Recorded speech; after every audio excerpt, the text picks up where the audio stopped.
All right, it says I'm live. I hope I'm live. Let me check. Am I live? Yes, I am live. Okay, what's going on, Taurus? I'm doing something different, if you haven't noticed, which is predictions, May 2021 predictions, but I'm doing them via zodiac sign. And yeah, this is just going to be, I'm going every single sign. They're going to have their own separate live stream.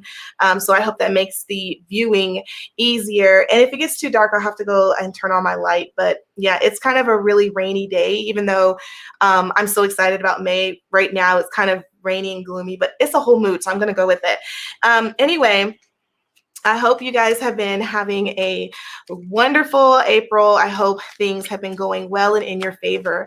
And we're going to just be talking about what to expect in May. And already cards are coming out and we're going to accept those. Ashe, thank you. So we have Death card. And we have the Page of Wands, and I'm going to pull off the top to clarify that Page of Wands. Okay, and we have the Nine of Swords. What else for Taurus, please? Thank you. We have the Seven of Cups, and that was the last card. What is this? The World card. Very interesting. Okay.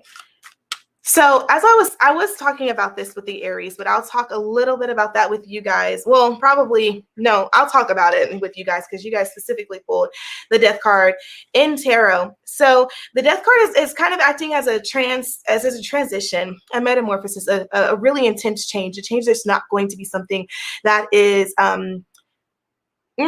unforgettable or something that you can just kind of sweep under. Some of you guys are going to be, some of you guys need to expect some massive movements to change, some massive changes to happen.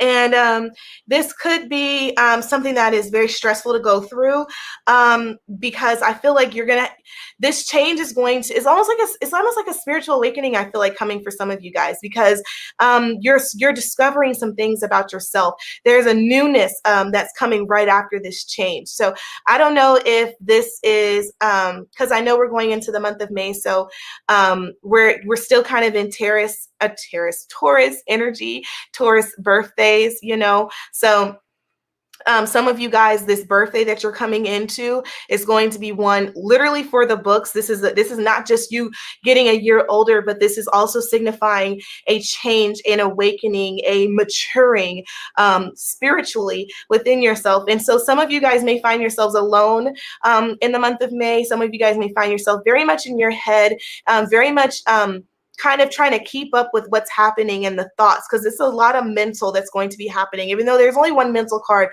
some of you guys really need to understand that your mental is going to be tested in the month of May. Really want to point that out. You're going to be faced with a lot of challenges, and it's really all about how you look at them.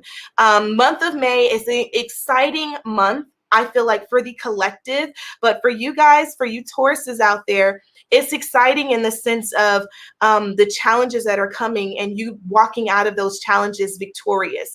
You're going to walk out of that having a lot of options. May is going to be one that's not necessarily going to be an easy month for you, but I feel like it's going to be a very successful month, if that makes sense. So it's not easy, but it's successful. And it's successful because we have that World card here that's ending that reading. For the tarot.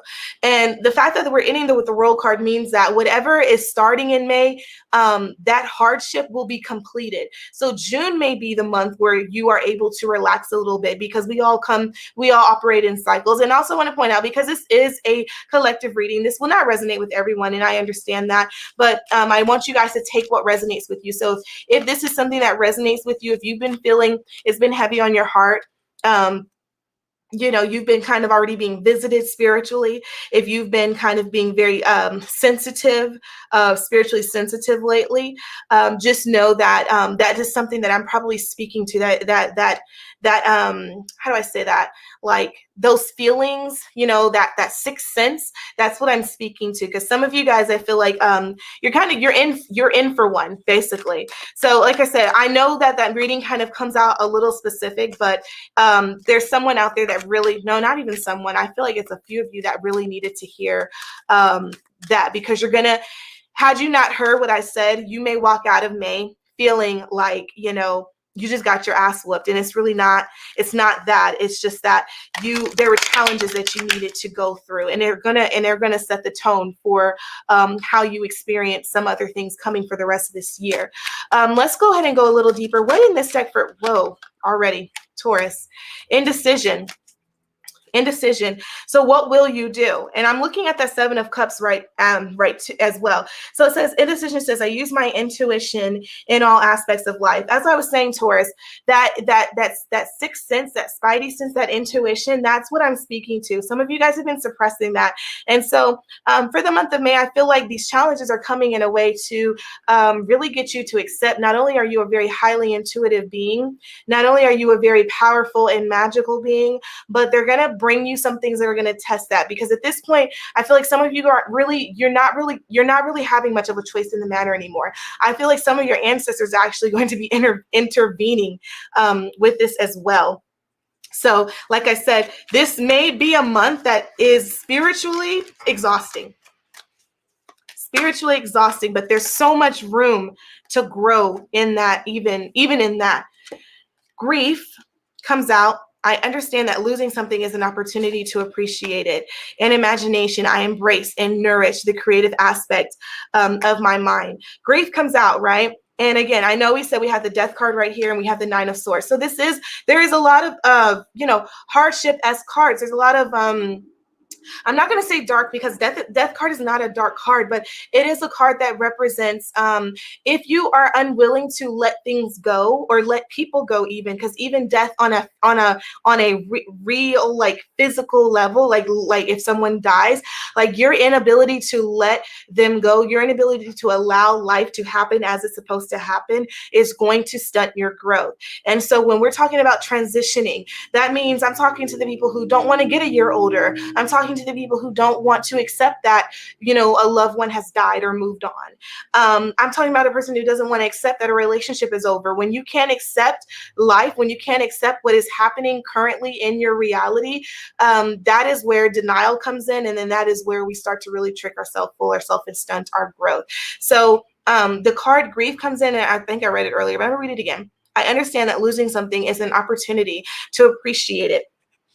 That's an opportunity. Every time you're experiencing a hardship, there's an opportunity in there to have a gratitude session. And I've talked about gratitude sessions on my channel all the time, but a gratitude session is just simply sitting down, taking a second within the moment that you're having, within the experience that you're having, whether you are experiencing something that is bringing happy feelings, or the opposite of which is sad feelings, having a moment to find a gratitude, maybe 3 things that you're grateful for in that experience. And I tell people to do this in everything. I oftentimes advise people to do that when they are feeling a negative or low vibration, meaning whether they're sad, angry, depressed, pissed off, whatever.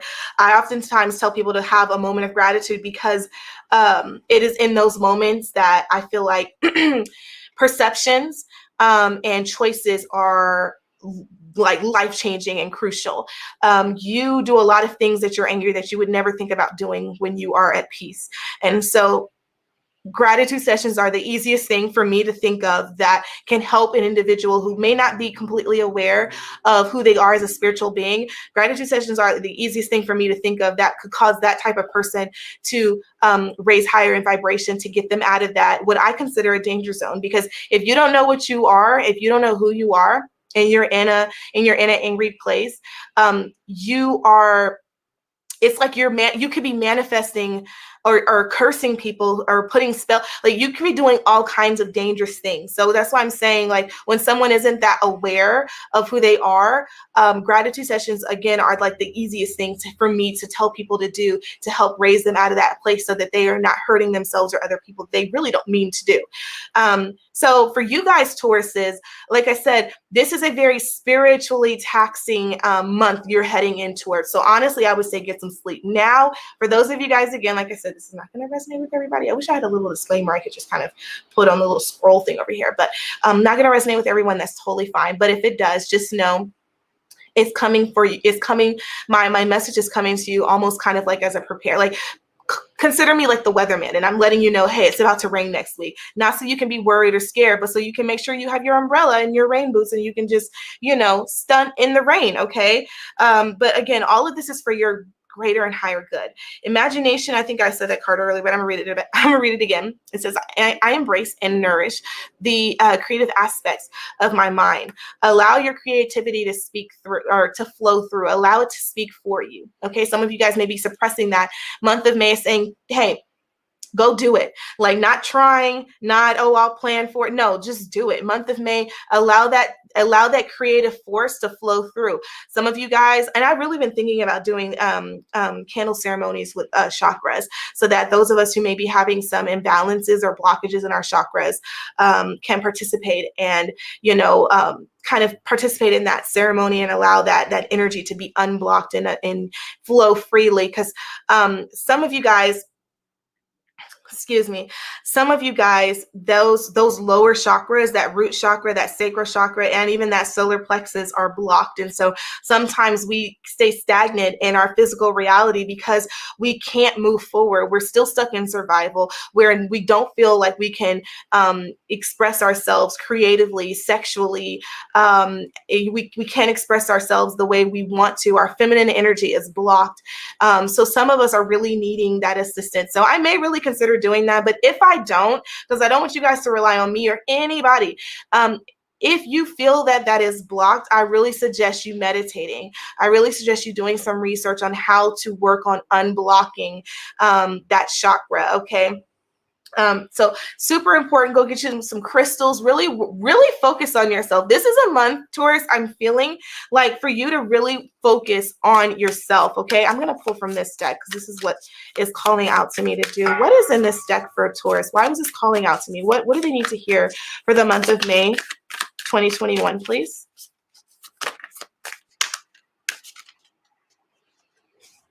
A few cards came out. Okay. So we have deep breathing. Don't look at my nails. Deep breathing. So that card came out. Energy work. What did I just say about chakras? Ashe, could we not be more in alignment with the oracles here? So energy work. So deep breathing, energy work. Again, if you can tell, both of these kind of center around her doing the same type of thing, which is, she's kind of sitting there. She's stagnant, or stagnant meaning she's not moving. And she is completely focusing on self. Okay, she is focusing on increasing the awareness of self and who she is inside. So, that means tuning out the outside world, right? Her eyes are closed. Eyes closed, tuning out the outside world. She's focusing on herself. She's focusing on aligning.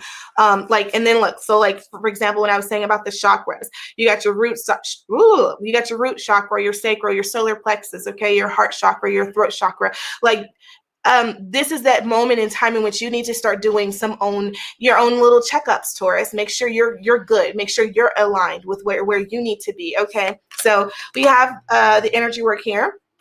The other two cards we have was look at the stars. Some of you guys may, there's going to be some times where you're going to feel called to go outside and stargaze. You're going to feel called to go outside and stare at the moon.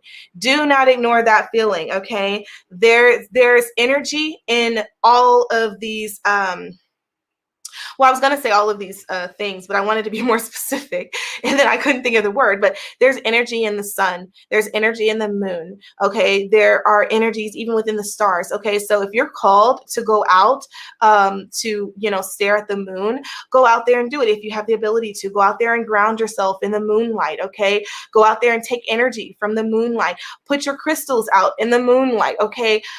Take advantage of the fact that you're connected to all these things, because some of us are forgetting that we're connected, and we're all connected. Okay. So grounding is going to be super important for you guys in the month of May. And the last thing is a beauty ritual. Ooh. A beauty ritual.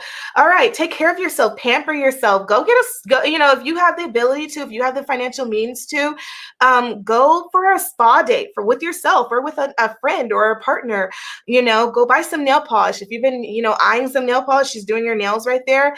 This is a feminine card. Okay. So it's saying tap into that femininity. Do something that makes you feel just beautiful and glad that you're a woman. Go and buy those shoes or or that outfit, or, you know, go get your hair done, or even if it's just at home, just have a spa day. Go figure out how to make a natural, please, all natural face mask, you know what I mean? Or, you know, something, go do a sugar scrub wax. I don't know, whatever it is, do it to make yourself feel good. Okay. Stop rejecting or neglecting the feminine aspects of yourself. Stop neglecting that, or listening. Cause I feel like someone out there is listening to other people tell them what they can and cannot do as a woman, as a divine feminine energy. And I'm going to tell you to tell that person to sincerely and respectfully F off, okay? Do what you want to do. If that means you're painting your nails every other day, then do that. You're not hurting anybody. Paint your nails. You know what I mean? If you want to go out and experiment with bath bombs and candles and face masks or whatever, do what makes you happy, okay? Someone needed to hear that. So yeah, that is the reading, Taurus. This is where I'm called to end it with. So if this resonated with you, ashe, I'm grateful for that. If you like these kind of readings, then feel free to subscribe. I'd be very grateful for that as well. And yeah, I'm going to go ahead and go to Gemini's May prediction 2021. I cannot talk, but I will see you guys in my next video. Okay. Bye, guys.